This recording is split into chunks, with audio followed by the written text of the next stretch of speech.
Good morning and welcome back to the Third Dimension Blog Podcast. My name is Robert Novell and I will be your host this week and every week as we look back at the history of aviation as well as touch on other subjects that are of special importance to us as aviators. This week I want to go all the way back to the beginning of aviation in the U.S. and talk about those special men and women that history calls Barnstormers. However, before I proceed, I want to editorialize a bit.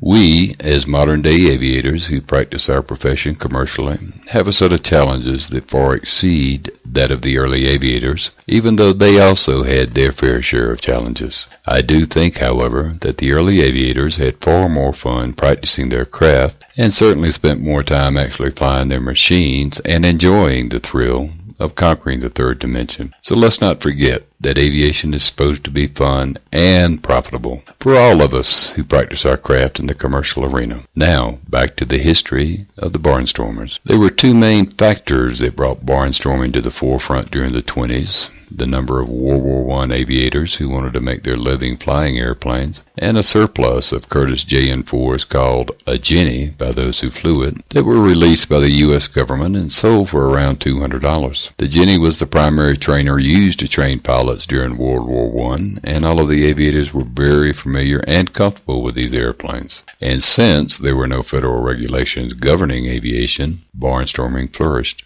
Most barnstorming shows followed a typical pattern. A pilot or a team of pilots would fly over a small rural town and attract the attention of the locals. They would then proceed to find a farmer's field that would serve as a runway, negotiate with that farmer to use his open field for an air show, and then once that deal was struck, they would get back in their airplanes, fly back over the town, drop leaflets offering plane rides for $1, but also promise daring feats of aerial daredevilry during the show that would follow the plane rides. The unique part of this proposition is that many of these small towns would simply shut down at the appearance of a barnstormer or aerial troupe because most residents had never seen an airplane up close. Barnstormers performed a wide range of stunts, including spins, loops, and barrel maneuvers, while their aerialists would do the wing walking, stunt parachuting, and mid-air plane transfers. Although many barnstormers worked on their own or in small teams, there were several large flying circuses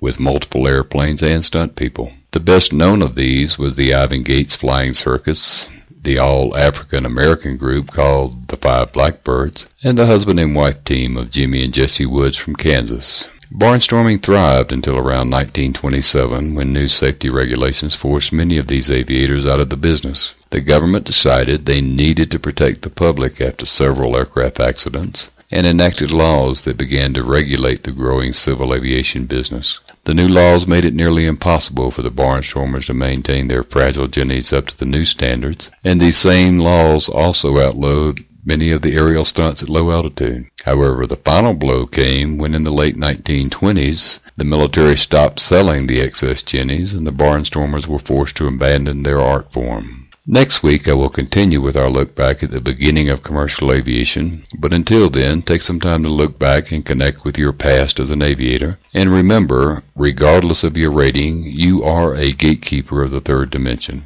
All of us must protect our profession, our future, and the future of our fellow aviators who will be following in our footsteps. Be a professional, be a gatekeeper, and never sell yourself or your profession short by letting the marketplace dilute your value, our value, as aviators.